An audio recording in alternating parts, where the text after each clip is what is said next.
السلام عليكم ورحمة الله وبركاته. إن الحمد لله نحمده ونستعينه ونستغفره ونعوذ بالله من شرور أنفسنا ومن سيئات أعمالنا من يهده الله فلا مضل له ومن يضلله فلا هادي له وأشهد أن لا إله إلا الله وحده لا شريك له ونشهد أن محمدا عبده ورسوله. يا أيها الذين آمنوا اتقوا الله حق تقاته ولا تموتن إلا وأنتم مسلمون.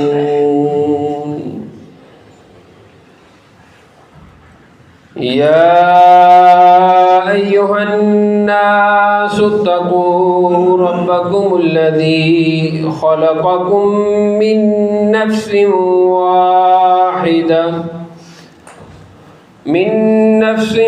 واحدة وخلق منها زوجها وبث منهما رجالا كثيرا ونساء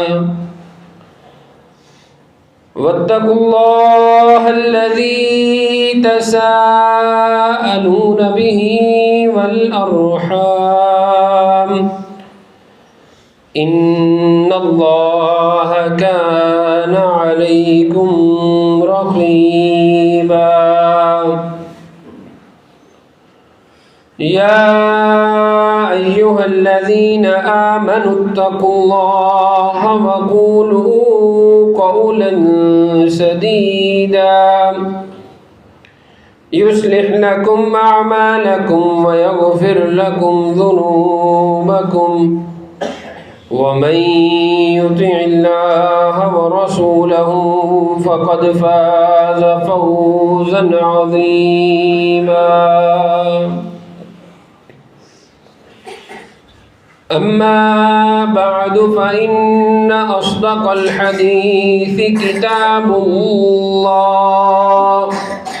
وأحسن الهدي هدي محمد صلى الله عليه وسلم وشر الأمور محدثاتها وكل محدثة بدعة وكل بدعة ضلالة وكل ضلالة في النار.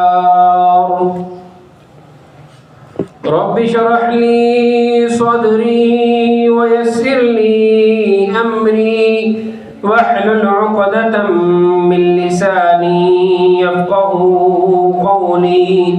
اللهم انفعنا بما علمتنا وعلمنا ما ينفعنا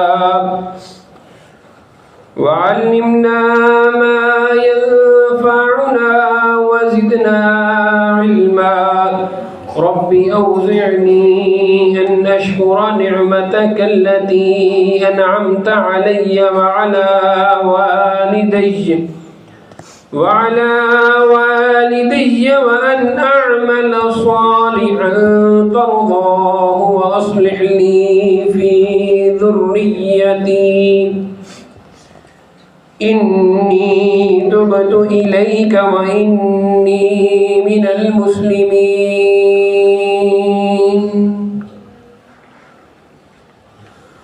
فأعوذ بالله السميع العليم من الشيطان الرجيم. بسم الله الرحمن الرحيم وترى كثيرا منهم يسارعون في الإثم والعدوان وأكلهم السحت لبئس ما كانوا يعملون لولا ينهاهم الربانيون والأحبار عن قولهم الإثم وأكلهم السحت لبئس ما كانوا يصنعون.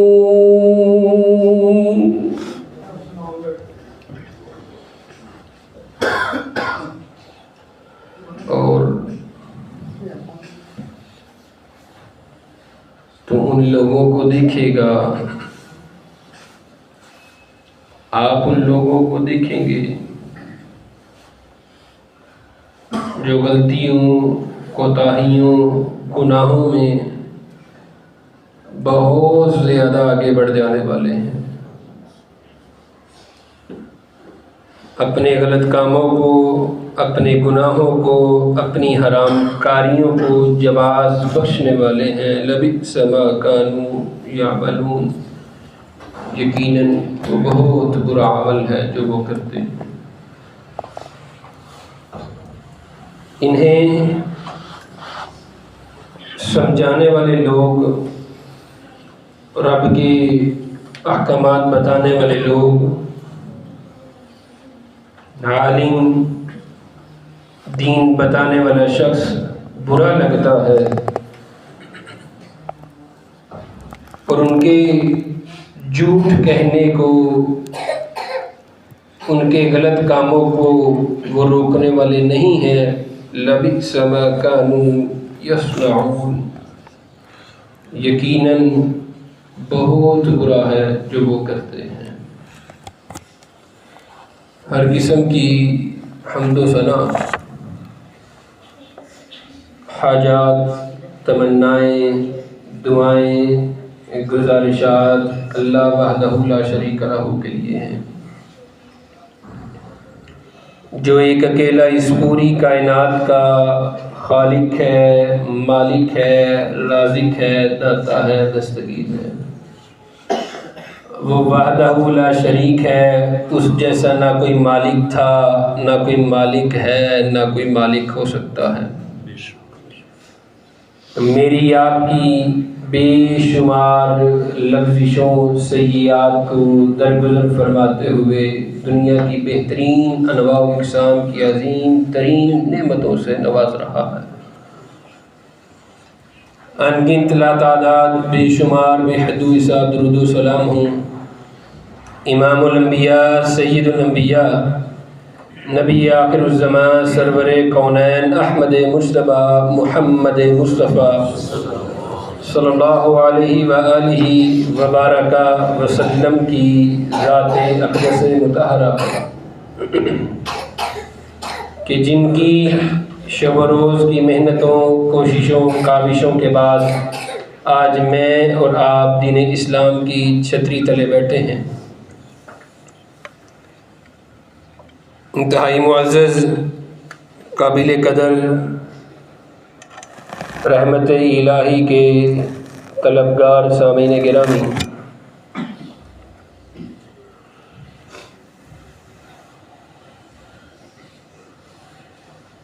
ایک علاقے کے اندر ایک دانا بزرگ ہوا کرتے تھے کہ جن کے پاس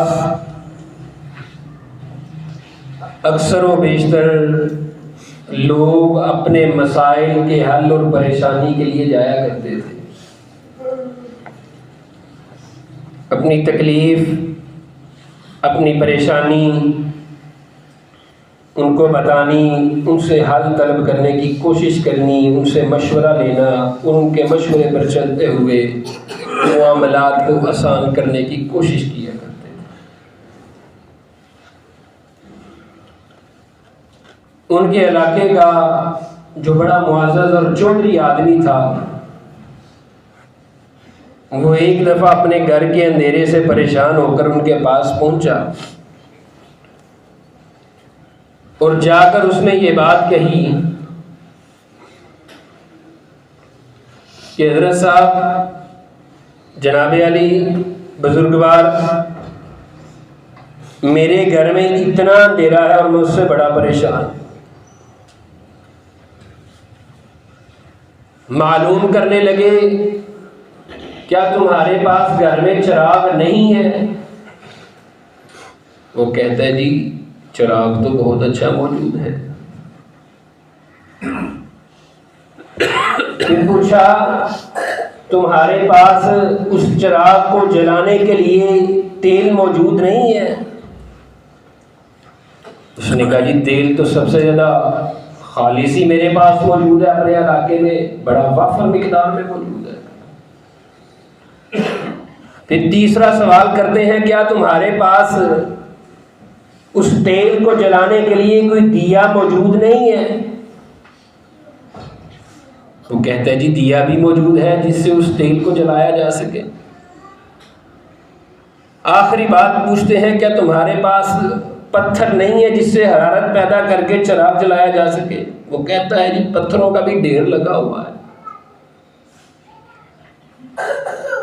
پوچھتے ہیں چراغ بھی ہے، بہترین ہے، بڑا بھی ہے، اچھا بھی ہے، تیل بھی موجود ہے، خالص ہے، دیا بھی ہے، پتھر بھی ہیں، آگ کا ساز و سامان بھی ہے،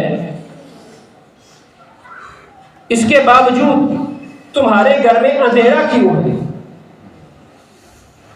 وہ جو علاقے کا چودھری آیا تھا نا، اس نے کہا حضرت وہ جو بہترین اور اچھا چراغ اور دیا جو میں نے رکھا ہوا ہے، خالص تیل ہے، اس کو میں نے ایک بہت بڑے اور بہترین صندوق کے اندر پیک کیا ہوا ہے، اس لیے کہ جب کبھی کوئی موقع محل کوئی پروگرام بہت بڑا ہوگا، میرے علاقے میں محلے میں کوئی گیدرنگ ہوگی، لوگوں کا آنا جانا ہوگا، اس کو میں اس دن جلاؤں گا۔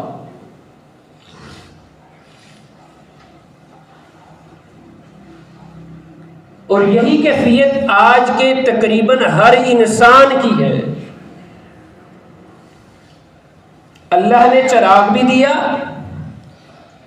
اس کے لیے خالص تیل سے بھی نوازا، دیا بھی دیا، اس کو روشنی دینے کے لیے آگ کا ساز و سامان بھی دیا۔ یہ نعمتیں مل جانے کے باوجود بھی انسان اندھیرے میں اس لیے رہتا ہے کہ وہ اپنے نفس کی حرص میں مبتلا ہو جاتا ہے، اور ایک بات اپنی زبان سے کہتا ہے کہ ابھی وقت نہیں آیا۔ اور یہ جو چیز ہے ابھی وقت نہیں آیا، اس چیز نے ہمارے مالوں میں سے برکت کو ختم کر دیا ہے، اس چیز نے اس معاشرے میں سے محبت اور امن کو گھٹا دیا ہے، اس چیز نے اس معاشرے کے نوجوان بچے اور بچیوں کو زنا کے رستے کے اوپر گامزن کر دیا ہے۔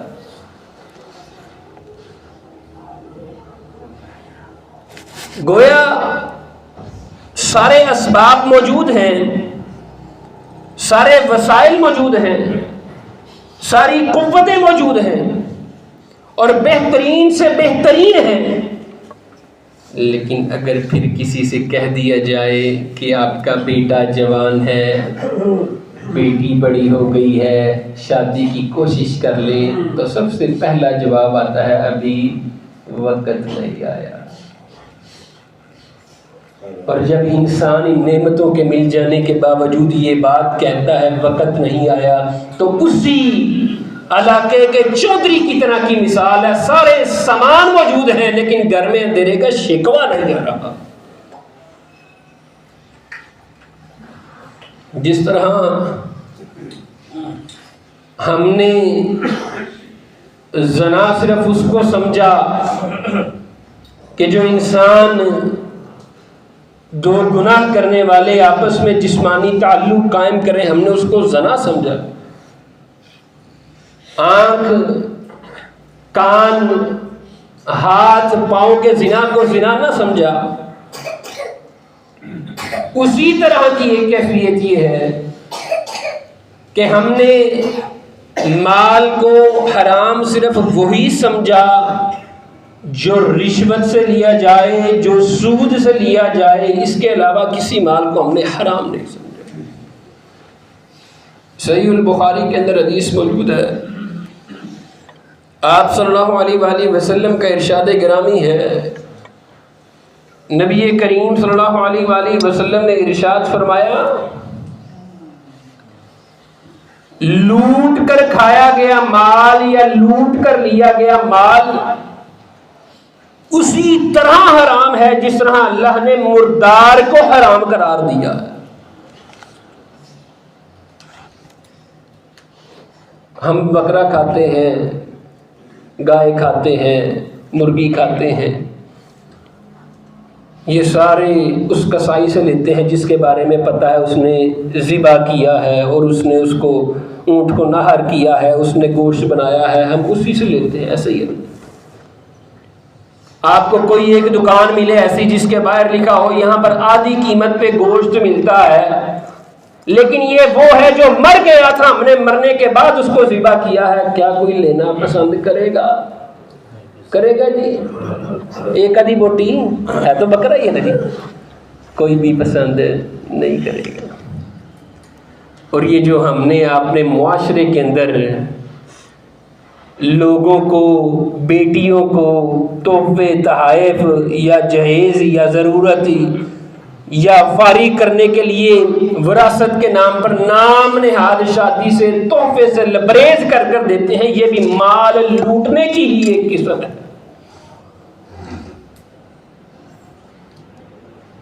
رہی صحیح کسر تربیت میں خامی میں نکل آتی ہے۔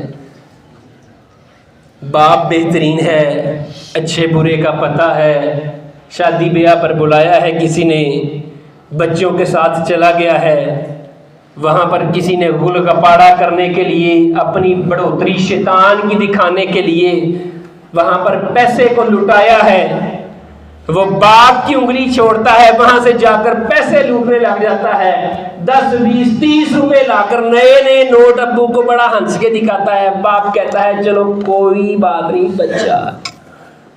نبی کریم صلی اللہ علیہ وآلہ وسلم نے اس کو حرام قرار دیا۔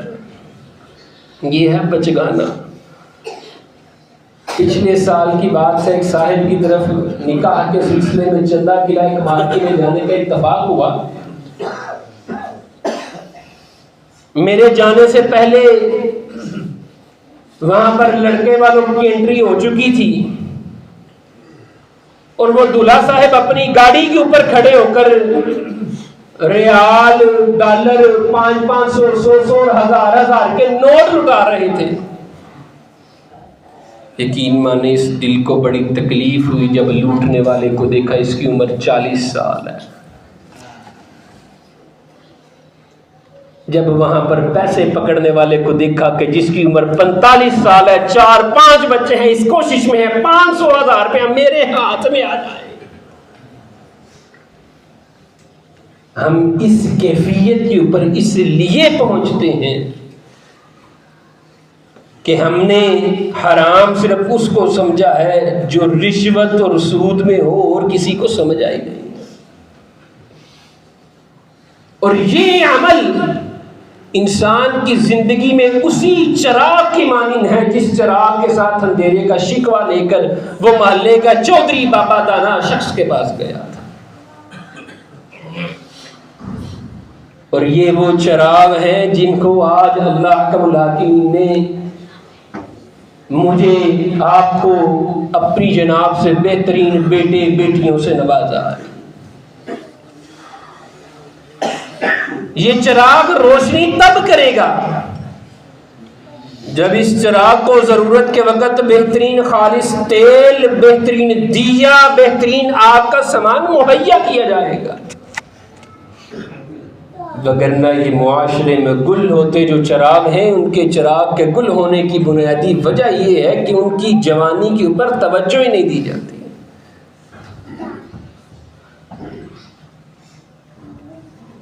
ایک صاحب نے چند دن پہلے کہا،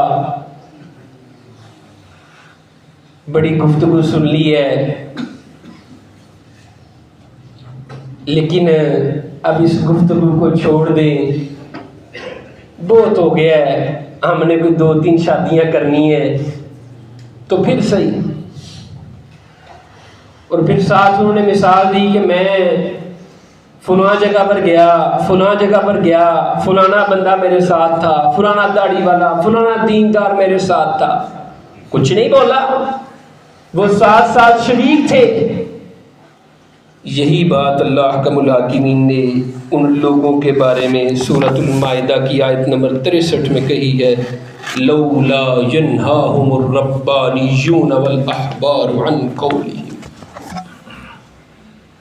منبر و محراب کا وارث جو ہے نا، امام، مدرس، خطیب، اس لیے موجودہ معاشرے کی شادی کی یہ ذلیلانہ جو رکاوٹیں ہیں یا جو فحش رسمیں ہیں، اس لیے گفتگو نہیں کرتا کہ میرے نمازی پریشان ہو جائیں گے، ناراض ہو جائیں گے۔ اللہ نے ان نیک لوگوں کے بارے میں قرآن میں یہ بات کہی ہے، لبئس ما كانوا يصنعون۔ اگر اس وجہ سے خاموش ہیں کہ لوگ ناراض ہو جائیں گے، وہ کہے گا میری بیٹی کا معاملہ ہے، آپ صاحب فتوے جھاڑ رہے ہیں، وہ کہے گا میرا پہلا بیٹا ہے، آپ صاحب کے پاس آگے سے باتیں آ رہی ہیں، لبئس ما كانوا يصنعون، جو اس وجہ سے لوگوں کے گناہوں، غلطیوں، کوتاہیوں کے اوپر خاموش ہو جائے گا۔ اللہ نے فرمایا یہ وہ لوگ ہیں جنہوں نے اپنے لیے سب سے برا سامان کیا۔ سعودی عرب کا ایک اخبار ہے، بڑا معتبر اخبار ہے، اس کے اوپر ایک ہسپتال کی نرس نے ایک مضمون لکھا، جن کے پاس آج جواز ہے نا، عمر نہیں ہے، وقت نہیں ہے، تعلیم زیادہ ہے، مال زیادہ ہے، ہم پلہ نہیں مل رہا، لیول کا نہیں مل رہا، نچلے لوگ مل رہے ہیں، جس طرح کا چاہتے ہیں اس طرح کا نہیں مل رہا، وہ دھیان سے غور کر کے سنیں۔ وہ کہتی ہے میرے پاس ایک خاتون آئی اسپتال میں، آخری لمحے میں جب اس کی جان نکلنے والے معاملات تھے، بیمار تھی بڑی، تو اس نے جو اس کا ذمہ دار ساتھ آیا وطن، اس کو ہاتھ پکڑ کر کچھ الفاظ کہے، اس الفاظ کی بدولت میں اس کو چیک کرنے کے لیے میں نے اس کی ساری زندگی کو ٹٹولا۔ ایک لڑکی امیر عرب کے گھرانے کی، بہترین قد کاٹ، بہترین شکل و صورت، بہترین تعلیم، چھوٹی عمر میں اس کی ماں کا انتقال ہو گیا۔ وہ باپ اور بھائیوں کے سر کے اوپر آ گئی۔ جب باپ اور بھائیوں کے سر کے اوپر آئی تو سب سے پہلی بات، بیٹی جتنا پڑھنا ہو ہم حاضر ہیں، پڑھ لینا۔ بیٹی بڑی ہوئی، تعلیم حاصل کرنے لگی، بہترین تعلیم حاصل کی، یہاں تک کہ دنیا کی بہترین ڈگری جو چارٹرڈ اکاؤنٹنٹ CA جو ہوتا ہے اس نے وہ حاصل کر لی۔ اس کے بعد ایک نوکری پر لگ گئی بینک کے اندر، اور 5 سال پہلے جب یہ مضمون شائع ہوا، اس کی اس بینک کے اندر جو تنخواہ تھی وہ تقریباً 15,000 ریال کے قریب تھی، جو کم و بیش پاکستان کا 8-10 لاکھ روپیہ بنتا ہے۔ وہاں سے تنخواہ شروع ہوئی، یہاں سے دیوسیت بھائیوں کی اور باپ کی شروع ہو گئی۔ جو رشتہ دیکھنے آئے، جی کیا کماتے ہیں؟ جی لڑکے کی 3,000 ریال کی نوکری ہے۔ جی ہم نے کیا کرنا ہے؟ 15 تو وہ خود کما رہی ہے۔ ایک گیا، دو گیا، یہاں تک کہ لڑکی کی عمر 35 سال کے قریب پہنچ گئی۔ بیمار ہو کر ایک دن بیمار ہوئی، بیمار ہو کر اسپتال گئی، 2 4 5 7 10 دن، ہفتہ، 2 ہفتہ، مہینہ وہاں رہی، طبیعت نہیں سنبھلی۔ یہاں تک کہ ڈاکٹروں نے جواب دے دیا کہ اس کے لیے پریشانی کے معاملات ہیں۔ ہم ولی ہونے کا معاملہ تو کلیم کرتے ہیں نا جی، اللہ نے ولی بنایا۔ باپ کہہ دیتا ہے نا جی پڑھایا روڈ پہ نہیں نہ چھڑنا، بھائی کہتے ہیں نا جی کوئی گل نہیں، اچھا رشتہ نہ بنا، کل نو کوئی بھی بہن میری اولا مانا تو بھائی کہ تھلڑے گھر ویا دیتا۔ اسپتال میں اس کا باپ آیا جس نے اس کو اسپتال میں داخل کروایا، اس نے کہا جی ڈاکٹروں نے ایسے ایسے آپ کو پتہ کہہ دیا ہے، تو پتہ نہیں میں رہوں نہ رہوں۔ وہ کہتے ہیں نہیں بیٹی اچھی بات زبان سے ادا کریں۔ تقریباً 35 36 سال بیٹی کی عمر ہے، آخری لمحے چل رہے ہیں۔ باپ کا ہاتھ میں پکڑ کر کہتی ہے ابو جان میں ایک بات کرنا چاہتی ہوں، ایک دعا کرنا چاہتی ہوں کہ آپ میری دعا پر آمین کہیں گے۔ باپ نے کہا مضمون میں یہ الفاظ لکھے ہیں، بیمار ہے، مظلوم ہے، اللہ تیری دعا ضرور قبول کرے گا، کر۔ دلوں کو تھام کے دعا سنیے گا۔ اس بیٹی نے اپنے باپ کا ہاتھ پکڑا، 36 سال عمر ہے، 1 مہینہ پہلے 8 10 12 لاکھ روپیہ تنخواہ لے رہی ہے۔ باپ کا ہاتھ پکڑ کر کہتی ہے اللہ سے دعا ہے، اے اللہ جتنی دیر تک میرے باپ نے مجھے شادی سے دور رکھا، اللہ تو اتنی دیر تک اس کو جنت سے دور رکھی۔ نرس کہتی ہے اس کے بعد اس لڑکی کو ایک بھی سانس نہیں آیا۔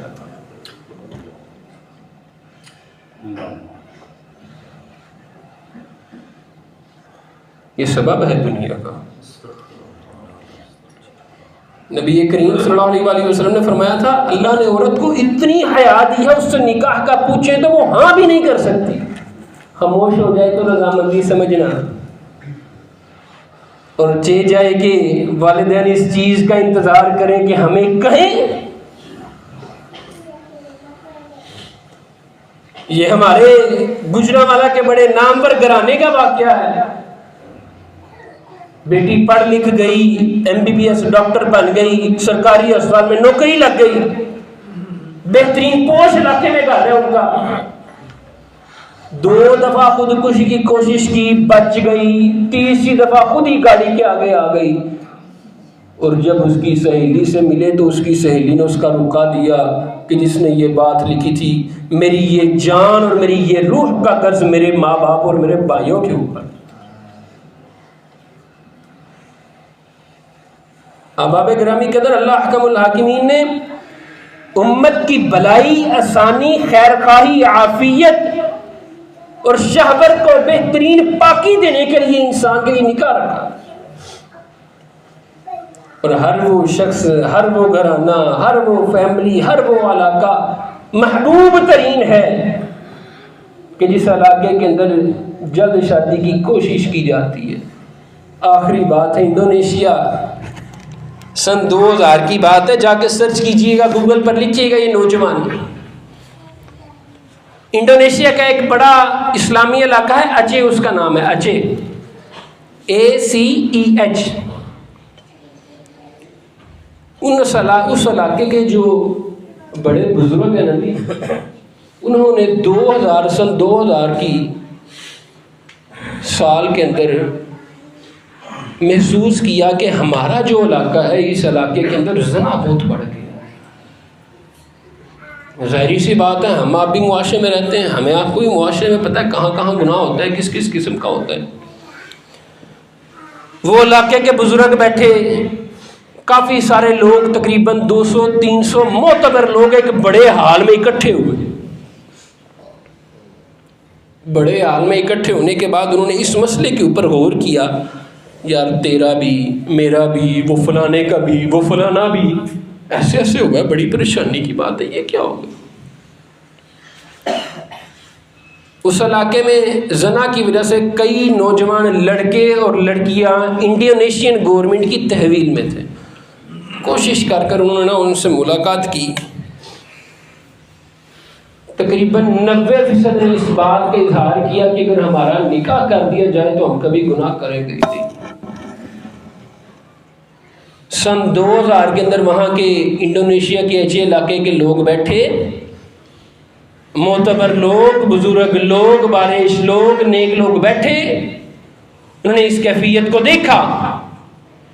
6 ماہ کے اندر انہوں نے وہاں پر ایسا سیٹ اپ بنا دیا کہ آج بھی اس علاقے میں اگر کسی نے نکاح اور شادی کرنی ہو تو آج بھی انہی کے مطابق، انہی کے طریقے کے مطابق کرتے ہیں. اور انڈونیشیا میں آج بھی سب سے زیادہ اگر کسی علاقے میں اسلام کو مضبوط جانا جاتا ہے تو وہ اچھے کا علاقہ ہے. مل بیٹھ کر یہ فیصلہ کیا گیا کہ ان نوجوانوں کی شادیاں ہم کر دیتے ہیں، یہ گناہ سے بچ جائیں گے. آج بھی وہاں پر یہ نظام رائج ہے. انڈونیشیا کے کسی بھی کونے کے اندر کوئی بھی شخص شادی کی وجہ سے پریشان ہے، رشتہ نہیں مل رہا، مال نہیں ہے، کچھ نہیں ہے، اچھے کے علاقے میں جاتا ہے، ایک فارم پر کرتا ہے، وہ تصدیق کرتے ہیں، 1-2 مہینے میں اس کا نکاح کر دیا. جناب عمر بن عبدالعزیز ان کے دور کے اندر زکوٰۃ کا مال وافر ہو گیا. آپ نے اپنے کارندوں کی ڈیوٹی لگائی، جاؤ میری مملکت میں، میری زمین میں جتنے بھی کما رہے ہیں اس زکوٰۃ کے مال سے ان کا نکاح کر دیا جائے. لیکن ہم نے اپنے چراغ نما بیٹے اور بیٹی کو بہترین پڑھایا لکھایا، خوبصورتی جوانی ملنے کے بعد صندوق میں پیک کر رکھا اور پھر دنیا سے شکوہ کرتے ہیں. یہ نبی کریم صلی اللہ علیہ وآلہ وسلم کی سنت نہیں ہے. اللہ حکم الحاکمین سے دعا ہے کہ اللہ کریم ہمیں حقیقی معنوں میں، اللہ کی توفیق سے ممکن ہے، انسان کے ارادے سے سب کچھ ممکن ہے. اور کئی ساری مثالیں موجود ہیں. یہ ابھی پچھلے 5-7 ہفتوں سے یہ موضوع چل رہا ہے. 2-3 گھرانے ماشاءاللہ اللہ نے ایسے نظر میں دیے، یہ آپ جیسے نمازی، آپ کے ساتھ یا نماز پڑھنے والے، وہ 2-3 گھرانوں میں جانے کا اتفاق ہوا. آپ صاحب ادھر آئیں جی، یہ ہم نے اپنے بیٹے کے لیے کمرہ تیار کیا ہے، ابھی رشتہ ڈھونڈنا ہے. ماشاءاللہ اس طرح کی کوششیں ہونی چاہیے. اس رشتے کو جتنا آسان کریں گے اتنی آپ کے لیے برکت ہے. نبی کریم صلی اللہ علیہ وآلہ وسلم کے دور کے اندر 40 45 50 سال، 40 بہت زیادہ عمر بتائیے، 40 سال تک کے جو لوگ ہوتے تھے نا، ان کی آگے نسلوں کی بھی شادی ہوا کرتی تھی، بیٹے بیٹیوں کی بھی. اور ہمارا بیٹا ہمارے ساتھ 55 سال کی عمر میں جوان ہوتا ہے. اگر ہر قسم کا سکون چاہتے ہیں نا، زندگی میں راحت چاہتے ہیں، تو احباب گرامی قدر معاشرے میں اس چیز کو آسان ترین کرنے کی بھرپور کوشش کر لیں. اللہ ہمارے اس معاشرے کو ہر قسم کے شہوت اور فحش کے فتنے سے محفوظ فرمائے. آمین. وآخر دعوانا الحمدللہ رب العالمین.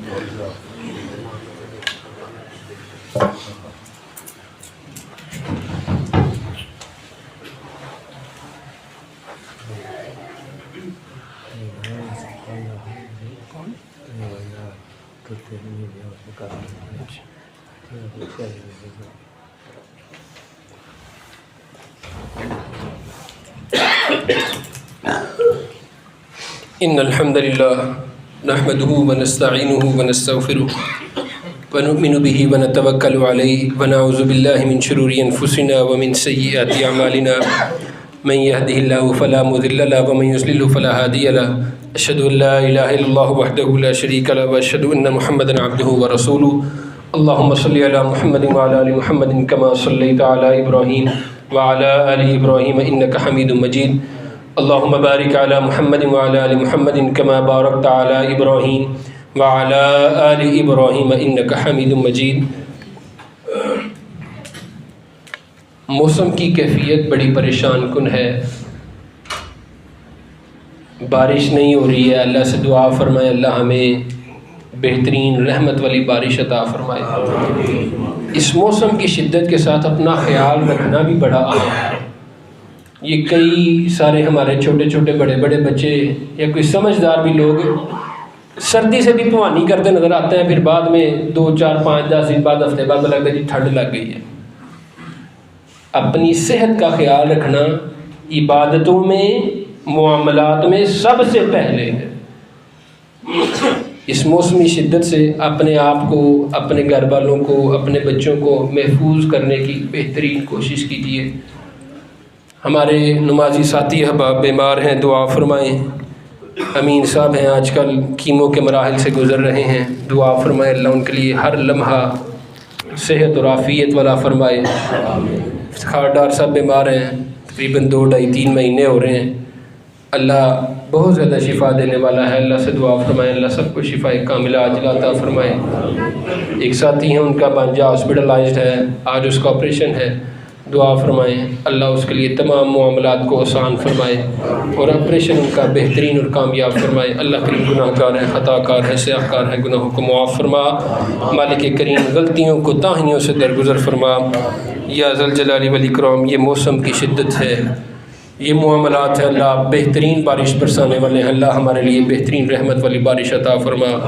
اللہ ہمیں ہر قسم کے موسمی اثرات سے محفوظ فرما، اللہ ہمیں ہر قسم کی وبائی بیماریوں سے محفوظ فرما، اللہ ہمارے بیماروں کو شفا کاملہ عاجلہ عطا فرما، اللہ ہمارے جوانوں کو پاک باز اور حیادار بنا، ہمارے بیٹے بیٹیوں کے نیک اور سہل رشتے آسان اور نزدیک ترین فرما، ہمارے والدین کو صحت اور عافیت والی لمبی زندگی عطا فرما، جن کے والدین اس دنیا سے جا چکے ہیں اللہ ان کی قبروں کو ٹھنڈا فرما، ان کی اولادوں کو ان کا بہترین صدقہ جاریہ بنا، اللہ ہمیں بحیثیت بیٹا بحیثیت بیٹی اپنے ماں باپ کا بہترین خدمت گزار بنا، بہترین اطاعت اور فرما برداری والا بنا، اللہ ہماری زبان کو ہر قسم کے لفظ سے پاک فرما، ہماری زبان کو ہر قسم کے فحش سے پاک فرما، ہماری زبان کو ہر قسم کی بد زبانی سے محفوظ فرما۔ میرے پیارے مالک مسجدوں کو آباد کرنے والوں کو آباد فرما، نیکیوں کرنے والوں کو اللہ عافیت عطا فرما، اللہ شیطان کے رستے سے ہمیں دور لے جا، عافیت رحمت اور فضل کے سوالی ہیں اللہ اپنا بہترین عافیت اور رحمت عطا فرما، تیرے کرم کے سوالی ہیں اللہ بہترین کرم عطا فرما، تیرے عافیت کے سوالے ہیں اللہ بہترین عافیت عطا فرما۔ سبحان ربک رب العزت عما یصفون وسلام علی المرسلین والحمد للہ رب العالمین۔